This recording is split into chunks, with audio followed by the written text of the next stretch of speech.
السلام علیکم ورحمۃ اللہ وبرکاتہ۔ ہمارا جمعرات کا سوال یہ تھا کلمہ کی تین ہی قسمیں کیوں ہوں؟ کلمہ کی تین ہی قسمیں اس لیے ہیں کہ کلمہ لفظ کوئی یا تو ذات پر دلالت کرتا ہے یا ذات اور وصف پر دلالت کرتا ہے یا صرف ربط پر دلالت کرتا ہے۔ اگر ذات پر دلالت کرے تو اسم بن جاتا ہے، اگر ذات اور وصف دونوں پر دلالت کرے تو فعل بن جاتا ہے، اور اگر صرف ربط پر دلالت کرے تو یہ حرف بن جاتا ہے۔ تو کلمہ کی تین ہی دلالتیں تھیں، تینوں ثابت ہو چکی ہیں، ان سے ایک فعل کا اثبات ہوا، ایک حرف کا اور ایک اسم کا، تو باقی کوئی دلالت نہیں تھی اور نہ ہی کسی لفظ کا صدور اور اس بات ہوا۔ اسی لیے اس کی تین ہی قسمیں ہیں، کلمہ ذات پر دلالت کرتا ہے یا ذات اور وصف دونوں پر، یا حرف پر ذات پر دلالت کرے تو یہ بن جاتا ہے اسم، اگر ذات اور وصف دونوں پر دلالت کرے تو فعل، اور اگر صرف ربط پر دلالت کرے تو حرف۔ السلام علیکم ورحمۃ اللہ وبرکاتہ۔ ابتدائی طالب علم کون سی کتابیں پڑھنے سے عربی گرامر سیکھ سکتا ہے؟ اس حوالے سے شیخ پروفیسر سعید مجتبیٰ سعیدی حافظہ اللہ تعالی، ان کا بھی کچھ تحریری نوٹس آیا ہے کہ ابتدائی طالب علم کو علم النحو اور علم الصرف وغیرہ پڑھنے سے صرف میں اچھی خاصی مہارت حاصل ہو سکتی ہے، جبکہ ہمارا ذہن بنا ہوا ہے بہت ساری کتابیں پڑھنے سے بندہ ماہر بنتا ہے۔ اچھی کتابیں ابتدائی پڑھ لی جائیں اور ان کا اجرا اور تکرار کر لیا جائے، بار بار بحث و تکرار ہو جائے تو یہ طالب علم کے لیے انتہائی مفید ثابت ہوتی ہے۔ اور سب سے جامع کتاب علم النحو اور علم الصرف کے موضوع پر اگر دیکھی گئی ہے تو وہ علم النحو مولانا مشتاق علی چرتالوی، اور یہ علم الصرف اولین اور آخرین، یہ دونوں کتابیں انتہائی ضروری اور اہم ہیں ابتدائی بچے کے لیے۔ باقی یہ جو کتابیں نئی آ رہی ہیں ان میں کافی سارے سکم پائے جاتے ہیں کہ ایک بچہ پورا سال ابتدائی قواعد النحو پڑھے گا بھی، لیکن اس کے باوجود اس کو پوری نحو کا احاطہ نہیں ہوگا ایک سال کے اندر، جبکہ بعض چیزیں بس تھوڑی تھوڑی اشارہ کنایہ ملے گا۔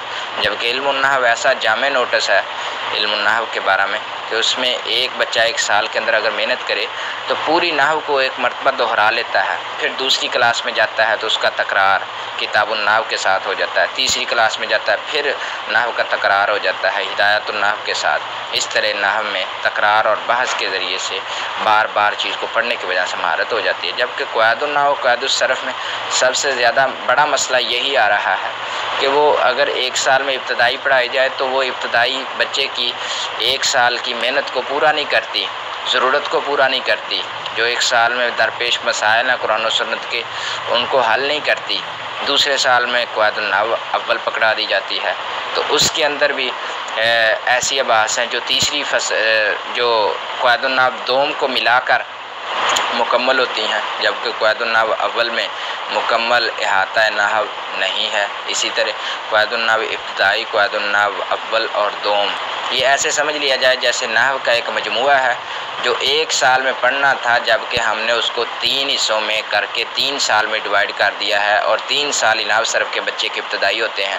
3 سالوں میں بچہ صرف نحو سے ایک مرتبہ گزرے گا، جبکہ دوسری کتابیں پڑھنے سے جو ہم پہلے ذکر کر چکے بچہ ہر سال پوری نحو سے ایک مرتبہ گزر جائے گا۔ اس کا اقرار ان شیوخ نے بھی السلام علیکم ورحمۃ اللہ وبرکاتہ۔ علم صرف کے دیگر نام علم الصرف، علم الاشتقاق، علم المیزان، علم الصیغہ، علم التصریف۔ کل کا سوال یہ تھا فعل کو فعل کیوں کہتے ہیں؟ فعل کو فعل اس لیے کہتے ہیں کہ فعل مصدر سے بنتا ہے اور مصدر خود کسی فاعل کا فعل ہوتا ہے، اس لیے اس کو اس کے اصل کا نام دیتے ہوئے اس کو فعل کہہ دیا جاتا ہے۔ دوبارہ پھر فعل کو فعل اس لیے کہتے ہیں کہ فعل مصدر سے بنتا ہے اور مصدر ہمیشہ کسی فاعل کا فعل ہوتا ہے۔ جب وہ کسی فاعل کا فعل ہوتا ہے تو وہ فعل اصل ہو گیا، تو اس لیے اس کو اصل کا نام دیتے ہوئے فعل کہہ دیا جاتا ہے۔ اسم کو اسم کیوں کہتے ہیں؟ اسم کو اسم اس لیے کہتے ہیں کہ اسم کا معنی بلندی ہے، تو چونکہ اسم اپنی دونوں مد مقابل کے اسمین فعل اور حرف سے بلند ہوتا ہے، کئی اعتبارات سے بلندی کی کئی ایک وجوہات ہیں، اسی وجہ سے اس کو اسم کہہ دیا جاتا ہے۔ دوبارہ پھر اسم کو اسم اس لیے کہتے ہیں کہ اسم کا معنی بلندی ہے، تو چونکہ اسم جو ہوتا ہے یہ اپنے مد مقابل دونوں قسمین سے بلند ہوتا ہے، اس وجہ سے اس کو اسم کہہ دیا جاتا ہے۔ اس کی بلندی کی وجوہات میں سے ایک وجہ یہ بھی ہے کہ اسم مسند اور مسند له دونوں بن سکتا ہے، جبکہ فعل صرف مسند اور حرف کچھ بھی نہیں بنتا، نہ مسند ہوتا ہے نہ مسند له۔ دوسری وجہ دو اسموں سے مل کر تو کلام بن جاتی ہے، جبکہ دو فعلوں اور دو حرفوں سے مل کر کلام نہیں بنتی۔ تیسری وجہ بلند ہونے کی، اسم محتاج له اور فعل محتاج بھی ہی ہوتا ہے، تو جس کی طرف محتاج ہوا جائے وہ بلند ہوتا ہے، اس وجہ سے اس کو اسم کہا جاتا ہے۔ حرف دونوں کا محتاج ہوتا ہے، فعل اور اسم کا۔ فعل چوتھی وجہ، فعل اشتقاق میں اسم کا محتاج ہے اور حرف اپنے معنی پر دلالت کرنے میں دونوں کا محتاج ہے، لہذا محتاج له اونچا ہوا اور بلند ہوتا ہے، اسی وجہ سے اس کو اسم کہہ دیا جاتا ہے۔ السلام علیکم ورحمۃ اللہ وبرکاتہ۔ معنی تنوین کتنی چیزیں ہیں؟ معروف میں معنی تنوین 3 چیزیں ہیں۔ مضاف پر تنوین نہیں آتی، وہ کلمہ جس پر الف لام داخل ہو جائے تنوین نہیں آتی، اور غیر منصرف پر۔ ویسے تثنیہ پر تنوین نہیں آتی، اور جمع پر تنوین نہیں آتی، مبنی پر تنوین نہیں آتی، فعل پر تنوین نہیں آتی۔ السلام علیکم ورحمۃ اللہ۔ السلام علیکم ورحمۃ اللہ وبرکاتہ۔ مضاف پر الف لام آنے کی 2 صورتیں ہیں۔ صورت قاعدہ یہی ہے کہ مضاف پر الف لام داخل نہیں ہوتا، لیکن اضافت لفظی کی صورت میں مضاف پر الف لام بھی آ جاتا ہے۔ وہ الف لام کی صورتیں 2 ہیں۔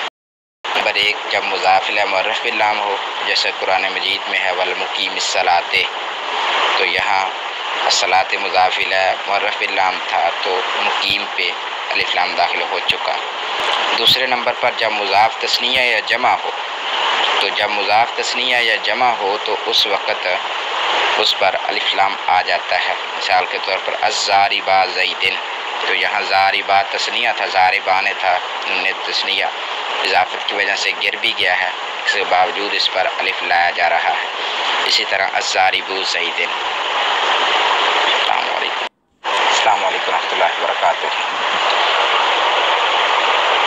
حرف کو حرف کیوں کہتے ہیں؟ حرف کو حرف اس لیے کہتے ہیں کہ حرف کا معنی کنارہ ہے، تو چونکہ یہ بھی کلام کے اندر کنارے پر واقع رہتا ہے، یعنی کہ کلام کے اصلی 2 جز ہوتے ہیں، مسند اور مسند الیہ، تو ان دونوں میں سے کچھ بھی نہیں بنتا حرف، نہ مسند بن سکتا ہے نہ مسند الیہ۔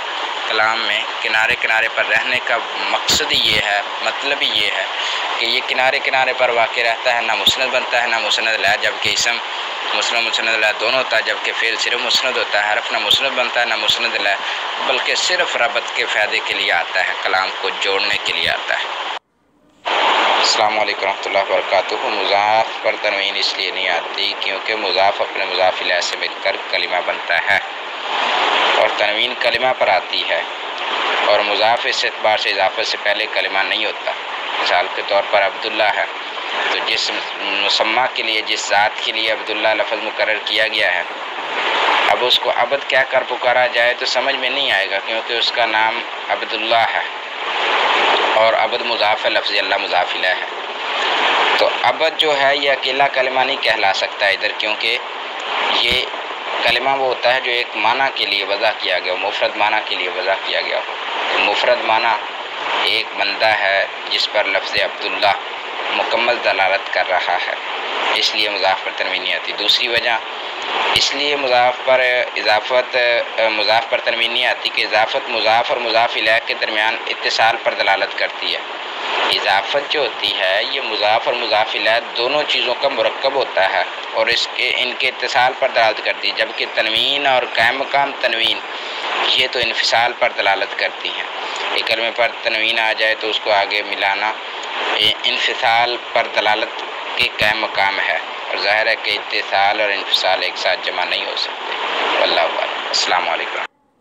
السلام علیکم ورحمۃ اللہ وبرکاتہ۔ جامد مصدر اور مشتق کے آسان طریقے پہچاننے کے 2 طریقے ہیں، جامد لفظ کے ذریعے یا معنی کے ذریعے، کہ کوئی لفظ آپ کے سامنے آ جاتا ہے، آپ اس کو پہچاننا چاہتے ہیں کہ یہ جامد ہے، مصدر ہے یا مشتق، آپ دیکھیں کہ یہ لفظ کے ذریعے اور معنی کے ذریعے کیسے پہچانا جا سکتا ہے۔ لفظ کے ذریعے کا مطلب یہ ہے کہ یہ لفظ کسی سے نکلا ہوا ہے یا نہیں۔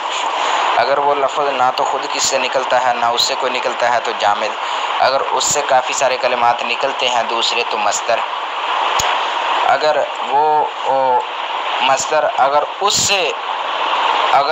وہ کسی سے خود نکلتا ہے تو مشتق، دوبارہ پھر نہ خود کسی سے نکلتا ہے نہ اس سے کوئی نکلے تو جامد، اگر وہ لفظ کسی سے نکلتا ہے تو مشتق، اگر اس سے بہت سارے کلمات نکلتے ہیں تو مصدر۔ یہی بات تعریفات میں بھی پڑھتے ہیں۔ دوسرا طریقہ جامد، مصدر اور مشتق کی پہچان کا یہ ہے معنی کے ذریعے دیکھا جائے، لفظ معنی کے ذریعے کہ وہ یعنی کہ ذات پر دلالت کرے تو جامد، اگر ذات اور وصف دونوں پر دلالت کرے تو مشتق، اور اگر صرف معنی حدسی پر دلالت کرے، وصف پر دلالت کرے تو مصدر۔ دوبارہ پھر ذات پر دلالت کرے، ذات کا معنی بتائے، ذات پر دلالت کرے تو جامد، اور اگر صرف وصف پر دلالت کرے تو مصدر، اگر ذات اور وصف دونوں پر دلالت کرے تو مشتق۔ یہ دو آسان طریقے، ان کے ذریعے سے اگر جامد، مصدر اور مشتق کو پہچانا جائے تو کوئی دقت باقی نہیں رہے گی۔ السلام علیکم ورحمۃ اللہ وبرکاتہ۔ السلام علیکم ورحمۃ اللہ وبرکاتہ۔ مصدر کی کتنی اقسام ہیں؟ مصدر کی 6 اقسام ہیں: مصدر مطلق، اسم مصدر، مصدر مرہ، مصدر نو، مصدر میمی اور مصدر ثنائی۔ جن کی پہچان انتہائی آسان انداز سے کی جا سکتی ہے۔ مصدر مطلق جو تمام یوز سے خالی ہو، جس میں یعنی کہ مصدر کا معنی حدسی پایا جا رہا ہے، زمانہ حدسی پر دلالت کر رہا ہے، صرف معنی حدسی پایا جا رہا ہے، اور اس میں فعل کے تمام حروف لفظاً یا تقدیراً پائے جائیں۔ ایسا مصدر جو معنی حدسی پر دلالت کرے اور اس میں فعل کے تمام حروف نہ پائے جائیں، تو یہ یعنی کہ تکلمہ سے کلام وغیرہ۔ مرہ جو مرت ایک مرتبہ واقع ہونے پر یا 2 مرتبہ واقع ہونے پر دلالت کرے، اس کو مرہ کہہ دیا جاتا ہے۔ جیسے طلاق مرتان فامساکم بمعروف او تسریح باحسان، ضربۃ ایک مرتبہ مارنا۔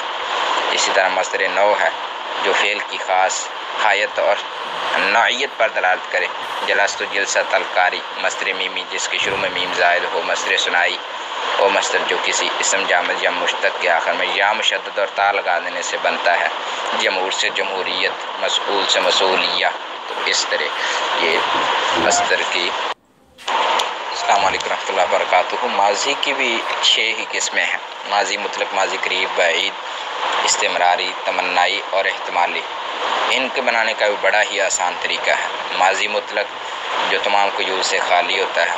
ماضی قریب جس کے شروع میں ماضی کے شروع میں قد لگا دیا جائے۔ ماضی بعید ماضی کے شروع میں کانا لگا دینے سے۔ ماضی استمراری فعل مضارع کے شروع میں کانا لگا دینے سے۔ ماضی تمنائی فعل ماضی کے شروع میں لیتما لگا دینے سے۔ ماضی احتمالی لعلما لگا دینے سے بن جاتا ہے۔ فعل مضارع کا دوسرا نام کیا ہے؟ فعل مضارع کو غابر بھی کہہ دیتے ہیں۔ کون سے افعال معرب اور کون سے مبنی، اس طرح کون سے اسماء معرب اور کون سے مبنی ہوتے ہیں، ان کی پہچان کیسے کی جا سکتی ہے؟ افعال کے بارے میں ایک خاص اصول ہے کہ افعال تمام کے تمام مبنی ہوں گے، فعل ماضی، فعل امر اور فعل مضارع، سوائے فعل مضارع کی اس صورت کے جب وہ نون نسوہ اور نون تاکید سے خالی ہو تو اس وقت وہ معرب ہوگا۔